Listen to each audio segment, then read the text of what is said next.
اساتذہ کرام اور میرے ہمدرد ساتھیوں، السلام علیکم۔ آج میری تقریر کا عنوان ہے تعلیم سکھاتی ہے جینے کا سلیقہ۔ جناب والا، تعلیم اپنے زور بازو پر ترقی کی اعلیٰ مثال قائم کرتی ہے، علم کے سمندر میں غوطے لگاتی ہے،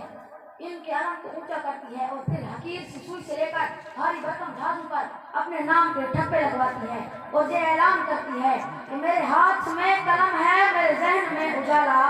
میرے ہاتھ میں قلم ہے، میرے ذہن میں اجالا، مجھے کیا دبا سکے گا کوئی ظلم تو کا پالا، مجھے فکر امن عالم تجھے اپنی ذات کا غم، مجھے فکر امن عالم تجھے اپنی ذات کا غم، میں طلوع ہو رہا ہوں تو غروب ہونے والا، میں طلوع ہو رہا ہوں تو غروب ہونے والا، کیونکہ تعلیم سکھاتی ہے جینے کا سلیقہ۔ جناب والا، پھر تعلیم کی بدولت ہی تاریخ گواہ ہے کہ آپ کی پرستش کرنے والوں نے آپ کو اپنے قابو میں لے لیا، اور پھر کیا تھا؟ اوپر دیکھا آسمان نظر آیا، آسمان میں چاند نظر آیا، چاند میں انسان نظر آیا، پوچھا ماجرا کیا ہے؟ جواب ملا انسان کی ترقی ہوئی ہے۔ نیچے دیکھا زمین نظر آئی، زمین میں سمندر نظر آیا، سمندر میں گہرائی نظر آئی، پوچھا ماجرا، گہرائی میں انسان نظر آیا، پوچھا ماجرا کیا ہے؟ جواب ملا انسان کی ترقی ہوئی ہے۔ اور یہی ترقی چیخ چیخ کر کہہ رہی ہے کہ تعلیم سکھاتی ہے جینے کا سلیقہ۔ صدر یوکار، تعلیم کے میدان کے سپاہی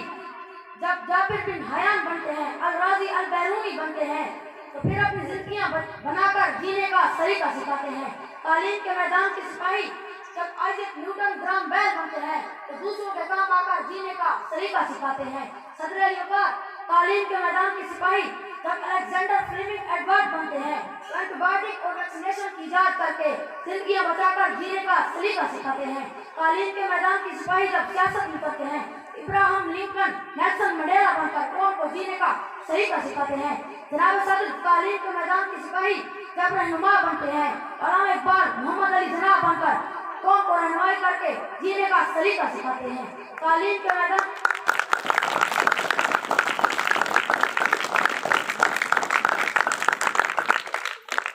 جناب صدر، تعلیم کے میدان کے سپاہی جب موسیقار، قلمکار یا فنکار بنتے ہیں، پھر سلطان القسیمی سے لے کر انور مقصود، راج فتح خان کی صورت میں امن کا پیغام دے کر جینے کا سلیقہ سکھاتے ہیں اور یہ اعلان کرتے ہیں کہ علم نے خونے رگے جا دیا اور نہ مرا، علم نے زہر کا پیمانہ پیا اور نہ مرا، علم سقراط کی آواز ہے عیسیٰ کا لہو، علم سے آرا و گہوارا انجام و نمو، علم بیٹے کی نہیں قبر پر ماں کے آنسو، علم عباس علمدار کے زخمی بازو اور کعبہ و حسین کو یہی سر کرتا ہے، ایک لمحے میں صدیوں کا سفر کرتا ہے، علم طالب کو طلب سے ہی سلا دیتا ہے اور جہل انسان کو ابو جہل